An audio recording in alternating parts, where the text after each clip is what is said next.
جب علم وراثت میں ہم کسی مسئلے کو حل کرتے ہیں، مثال کے طور پہ ایک آدمی فوت ہوا ہے اور اس کی ورثاء ہیں، تو اس کی فوت ہونے والے کی جو وراثت ہے وہ ورثاء میں اب تقسیم کرنی ہے۔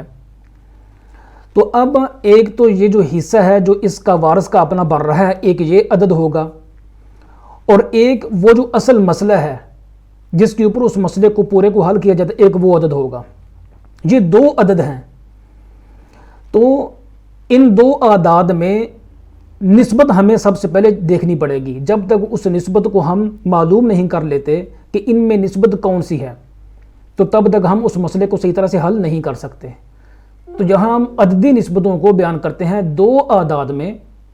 دو عدد ہیں، ان میں آپس میں کتنی نسبتیں پائی جا سکتی ہیں اور ان کو کیسے معلوم کیا جا سکتا ہے، تو یہاں ہم یہ معلوم کرتے ہیں۔ تو کوئی بھی دو عدد ہیں تو ان میں جو ٹوٹل 4 نسبتیں ہیں ان میں سے کوئی ایک نسبت ضرور پائی جائے گی۔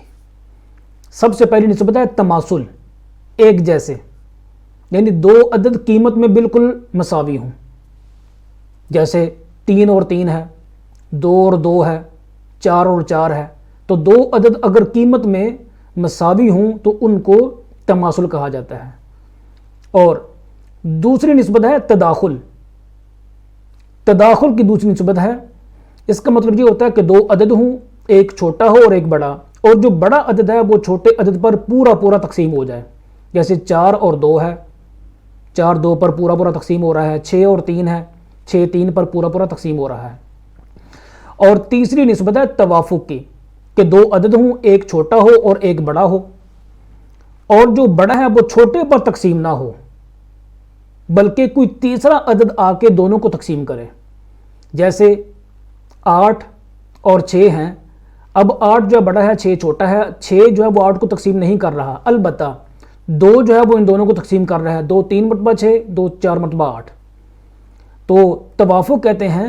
کہ دو عدد ہوں، ایک چھوٹا اور ایک بڑا، بڑا جو ہے وہ چھوٹے پر پورا تقسیم نہ ہو، البتہ ایک تیسرا عدد آ کے دونوں کو تقسیم کر دے۔ چوتھی نسبت ہے تباین کی، کہ دو عدد ہوں، ایک بڑا ہو اور ایک چھوٹا ہو،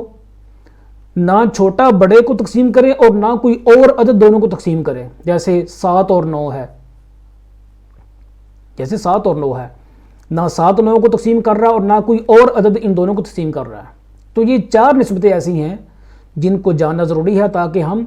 ایک مسئلے کو صحیح طرح سے حل کر لیں۔ اور خاص طور پہ یہاں جو نوٹ کے طور پہ باتیں جو ہے وہ معلوم کرنے والی ہیں اور ان کو ذہن میں رکھنا ہے، ضروری ہے، وہ یہ ہے کہ تباین اور توافق کی جو نسبت ہے، ان دونوں کو جاننے کا طریقہ یہ ہے کہ وہ جو دو عدد ہیں جن کی ہم نے نسبت دیکھنی ہے، ان کو آپ ایک دوسرے سے تفریق کرتے جائیں، مائنس کرتے جائیں، سبٹریکٹ کرتے جائیں۔ اگر اینڈ پہ 2 بچے تو وہ توافق کی نسبت ہے، اور اگر 1 بچے تو وہ تباین کی نسبت ہے۔ اسی طرح سے جب ہم تقسیم کریں گے، یعنی جب ہم نے بار بار یہ کہا کہ چھوٹا عدد بڑے کو تقسیم کرے، تو جو عدد تقسیم کرتا ہوگا وہ چھوٹا عدد ہو یا کوئی تیسرا عدد ہو، اس تقسیم کرنے والے کو علم وراثت کی اصطلاح میں اور عربی میں قاسم کہتے ہیں، قاسم۔ اور جو جواب آتا ہے اس کو وفق کہتے ہیں، تقسیم کا جو جواب ہوتا ہے اس کو وفق کہا جاتا ہے۔ تیسری چیز یہاں جو یاد رکھنے والی ہے وہ یہ ہے کہ دو عدد اگر 2 پر متفق ہوں تو ان کو متوافقان باثنین کہا جائے گا علم وراثت میں، 10 تک ایسے ہی کہا جائے گا، البتہ یعنی متوافق بثلاث کہا جائے گا، باربع کہا جائے گا، لیکن 10 کے بعد جو ہے اس کو متوافقان بجز من 11 کہا جائے گا۔ چوتھی چیز یہ ہے کہ اگر 2 عددوں کو تقسیم کرنے والے جو عدد ہیں وہ 1 سے زیادہ ہوں تو پھر بڑے کا اعتبار ہوگا، جیسے 16 اور 56 کی نسبت ہم دیکھیں تو اس کو ان دونوں اعداد کو 2 بھی تقسیم کرتا ہے، 4 بھی تقسیم کرتا ہے اور 8 بھی تقسیم کرتا ہے، تو بڑے عدد کا پھر اعتبار ہوگا، اس کو قاسم کہا جائے گا جو سب سے بڑا عدد ہوگا۔ آخری چیز یہ ہے جو یاد رکھنے والی ہے کہ کسر کی صورت میں،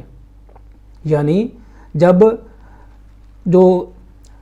ایک وارث کو حصہ مل رہا ہے وہ اور جو اصل مسئلہ ہے اس میں کسر آ گئی ہے یا کہیں بھی کسر آ گئی ہے، تو جس عدد کو اصل مسئلہ میں ضرب دیتے ہیں اس کو جزء السہم کہا جاتا ہے۔ ان چیزوں کو، ان اصطلاحات کو یہاں یاد رکھنا بہت ضروری ہے تاکہ وراثت کے مسائل جب ہم حل کریں تو ان کو ہم ان چیزوں کو جب ہم ذہن میں رکھیں گے تو مسائل کو حل کرنا ہمارے لیے آسان ہو جائے.